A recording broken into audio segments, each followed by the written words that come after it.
സ്വാഗതം. പ്രഭാത ടാരോ കാർഡിലേക്ക് താങ്കളെ ഹാർദവമായി സ്വാഗതം ചെയ്യുന്നു. ഇന്നത്തെ ദിവസം എന്താണ് യൂണിവേഴ്സ് നമുക്കായി കരുതി വെച്ചിരിക്കുന്നതാണ് ഞാൻ ചോദിക്കുന്നത്.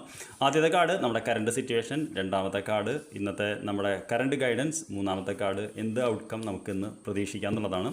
കറണ്ട് സിറ്റുവേഷൻ എന്ന് ചോദിച്ചപ്പോൾ നമുക്ക് 8 ഓഫ് കപ്സ് എന്ന് പറയുന്ന കാർഡാണ് വന്നിട്ടുള്ളത്. 8 ഓഫ് കപ്സ് എന്ന് പറയുന്നത് ഒരു വൈകാരികമായിട്ടുള്ള കുറേ പ്രക്ഷുബ്ധമായിട്ടുള്ള ഒരു സിറ്റുവേഷനിലൂടെ കടന്നു പോയതിന് ശേഷം ഇനി എനിക്ക് പുതിയൊരു വഴി തേടണം, എനിക്ക് എൻ്റെ ജീവിതമുണ്ട് എന്ന് തീരുമാനിച്ചുറപ്പിച്ച് വേദനാജനകമായിട്ടൊരു ഗ്യാപ്പ് ഉണ്ടെങ്കിൽ പോലും പുതിയൊരു വഴിയിലേക്ക് നടക്കുന്ന ഒരാളെയാണ് കാണുന്നത്. അതായത് താങ്കൾ ആ ഒരു വൈകാരികമായിട്ടുള്ള അതിൽ നിന്നും ഒരു റിലീസിലേക്ക് വന്നു തുടങ്ങി എന്നാണ് ആദ്യത്തെ കാർഡ് പറയുന്നത്.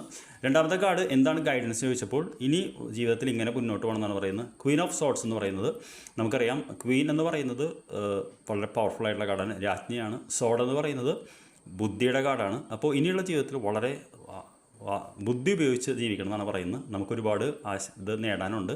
അപ്പോൾ അതിൽ ഫോക്കസ് ചെയ്തുകൊണ്ട് മറ്റുള്ളവർക്കൊരു അടിമയാകാതെ അവരെ നയിച്ചുകൊണ്ട് അവർക്ക് നമ്മുടെ അറിവ് പങ്കുവെച്ചുകൊണ്ട് ഒരു രാജ്ഞിയെ പോലെ ആ ഒരു ബഹുമാനത്തോടു കൂടി അങ്ങനെ ജീവിക്കണം എന്നാണ് പറയുന്നത്. ഇത് പുരുഷനും സ്ത്രീക്കും ഒരേപോലെ എനർജി ബാധകമാണ്. അതായത് ഒരു രാജ്ഞിയുടെ എനർജി എന്ന് പറയുന്നത് തന്ത്രത്തിൻ്റെ എനർജി കൂടിയാണ്. അപ്പോൾ അങ്ങനെയാണ് ഇന്ന് നമുക്ക് ഗൈഡൻസ് തരുന്നത്.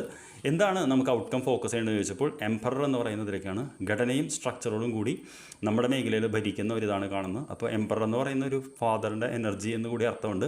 അപ്പോൾ തീർച്ചയായിട്ടും നമ്മുടെ ഔട്ട്കം എന്ന് പറയുന്നത് ഒരു ഘടനാപരവും സ്ട്രക്ചറുമായി മറ്റുള്ളവരെ നമ്മളെ ബഹുമാനിക്കുന്ന രീതിയിൽ ഇതാക്കുന്നുള്ളതാണ്. അപ്പോൾ I wish you very good day. എന്തായാലും ഇന്നത്തെ കാർഡിൽ വളരെ ഹൈ എനർജിയാണ്. താങ്കൾക്ക് അത് നേടാനുള്ള ഭാഗ്യം ഉണ്ടാവട്ടെ. നമുക്ക് വൈകിട്ട് കാണാം. Thank you for watching.